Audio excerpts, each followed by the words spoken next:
Chapter 5. I Play Pinochle with a Horse. I had weird dreams full of barnyard animals. Most of them wanted to kill me. The rest wanted food. I must have woken up several times, but what I heard and saw made no sense, so I just passed out again. I remember lying on a soft bed, being spoon-fed something that tasted like buttered popcorn, only it was pudding. The girl with curly blonde hair hovered over me, smirking as she scraped drips off my chin with the spoon. When she saw my eyes open, she asked, "What will happen at the summer solstice?" I managed to croak, "What?" She looked around, as if afraid someone would overhear. "What's going on? What was stolen? We've only got a few weeks." Sorry," I mumbled. "I don't—" Somebody knocked on the door, and the girl quickly filled my mouth with pudding. The next time I woke up, the girl was gone. A husky blonde dude, like a surfer, stood in the corner of the bedroom keeping watch over me. He had blue eyes, at least a dozen of them, on his cheeks, his forehead, the back of his hands. When I finally came around for good, there was nothing weird about my surroundings, except that they were nicer than I was used to. I was sitting in a deck chair on a huge porch, gazing across a meadow at green hills in the distance. The breeze smelled like strawberries. There was a blanket over my legs, a pillow behind my neck. All that was great, but my mouth felt like a scorpion had been using it for a nest. My tongue was dry and nasty, and every one of my teeth hurt. On the table next to me was a tall drink. It looked like iced apple juice, with a green straw and a paper parasol stuck through a maraschino cherry. My hand was so weak I almost dropped the glass once I got my fingers around it. "Careful," a familiar voice said. Grover was leaning against the porch railing, looking like he hadn't slept in a week. Under one arm, he cradled a shoebox. He was wearing blue jeans, Converse high tops, and a bright orange t-shirt that said Camp Half-Blood. Just plain old Grover, not the goat boy. So maybe I'd had a nightmare. Maybe my mom was okay. We were still on vacation, and we'd stopped here at this big house for some reason, and... "You saved my life," Grover said. Well, the least I could do, I went back to the hill. I thought you might want this." Reverently, he placed the shoebox in my lap. Inside was a black and white bull's horn, the base jagged from being broken off, the tip splattered with dried blood. It hadn't been a nightmare. "The Minotaur," I said. Percy, it isn't a good idea." "That's what they call it in the Greek myths, isn't it?" I demanded. "The Minotaur. Half man, half bull." Grover shifted uncomfortably. "You've been out for 2 days. How much do you remember?" "My mom. Is she really—" He looked down. I stared across the meadow. There were groves of trees, a winding stream, acres of strawberries spread out under the blue sky. The valley was surrounded by rolling hills, and the tallest one, directly in front of us, was the one with the huge pine tree on top. Even that looked beautiful in the sunlight. My mother was gone. The whole world should be black and cold. Nothing should look beautiful. "I'm sorry," Grover sniffled. "I'm a failure. I'm the worst satyr in the world." He moaned, stomping his foot so hard it came off. I mean, the Converse high top came off. The inside was filled with styrofoam, except for a hoof-shaped hole. "Oh, sticks," he mumbled. Thunder rolled across the clear sky. As he struggled to get his hoof back in the fake foot, I thought, well, that settles it. Grover was a satyr. I was ready to bet that if I shaved his curly brown hair, I'd find tiny horns on his head. But I was too miserable to care that satyrs existed, or even minotaurs. All that meant was my mom really had been squeezed into nothingness, dissolved into yellow light. I was alone, an orphan. I would have to live with... Smelly Gabe? No, that would never happen. I would live on the streets first. I would pretend I was 17 and join the army. I'd do something.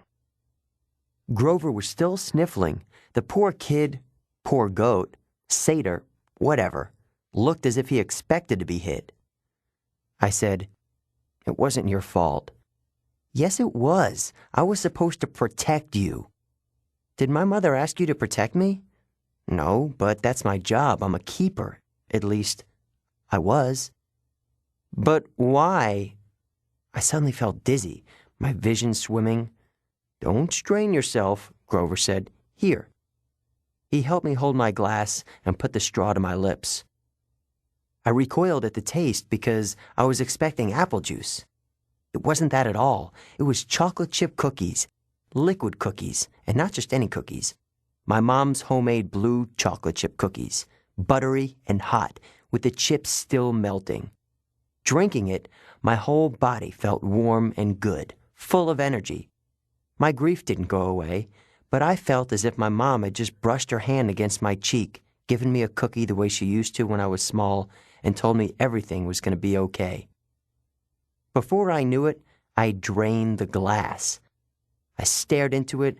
Sure, I just had a warm drink, but the ice cubes hadn't even melted. Was it good? Grover asked. I nodded. What did it taste like? He sounded so wistful, I felt guilty. Sorry, I said. I should have let you taste. His eyes got wide. No, that's not what I meant. I just wondered. Chocolate chip cookies, I said. My mom's, homemade. He sighed. And how do you feel? Like I could throw Nancy Bobbitt 100 yards. That's good, he said. That's good. I don't think you could risk drinking any more of that stuff. What do you mean? He took the empty glass from me gingerly, as if it were dynamite, and set it back on the table. Come on, Chiron and Mr. D are waiting. The porch wrapped all the way around the farmhouse. My legs felt wobbly trying to walk that far. Grover offered to carry the Minotaur horn, but I held on to it. I'd paid for that souvenir the hard way. I wasn't going to let it go. As we came around the opposite end of the house, I caught my breath.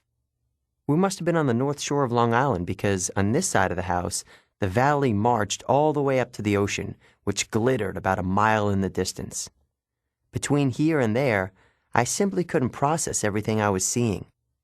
The landscape was dotted with buildings that looked like ancient Greek architecture, an open-air pavilion, an amphitheater, a circular arena, except that they all looked brand new, their white marble columns sparkling in the sun. In a nearby sandpit, a dozen high school-age kids and satyrs played volleyball.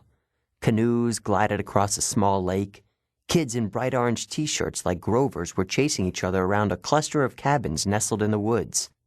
Some shot targets at an archery range. Others rode horses down a wooded trail. And, unless I was hallucinating, some of their horses had wings. Down at the end of the porch, two men sat across from each other at a card table. The blonde-haired girl who'd spoon-fed me popcorn-flavored pudding was leaning on the porch rail next to them. The man facing me was small, but porky. He had a red nose, big watery eyes, and curly hair so black it was almost purple. He looked like those paintings of baby angels. What do you call them? Hubbubs? No, cherubs. That's it. He looked like a cherub who turned middle-aged in a trailer park. He wore a tiger-pattern Hawaiian shirt, and he would have fit right in at one of Gabe's poker parties, except I got the feeling this guy could have outgambled even my stepfather. That's Mr. D, Grover murmured to me. He's the camp director. Be polite. The girl? That's Annabeth Chase. She's just a camper, but she's been here longer than just about anybody. And you already know Chiron. He pointed at the guy whose back was to me. First, I realized he was sitting in the wheelchair. Then I recognized the tweed jacket, the thinning brown hair, the scraggly beard. Mr. Brunner, I cried. The Latin teacher turned and smiled at me. His eyes had that mischievous glint they sometimes got in class when he pulled a pop quiz and made all the multiple-choice answers B. Ah, good. Percy, he said. Now we have 4 for Pinochle. He offered me a chair to the right of Mr. D, who looked at me with bloodshot eyes and heaved a great sigh. Ah, I suppose I must say it. Welcome to Camp Half-Blood. There, now don't expect me to be glad to see you. Thanks. I scooted a little farther away from him because if there was one thing I'd learned from living with Gabe, it was how to tell when an adult has been hitting the happy juice.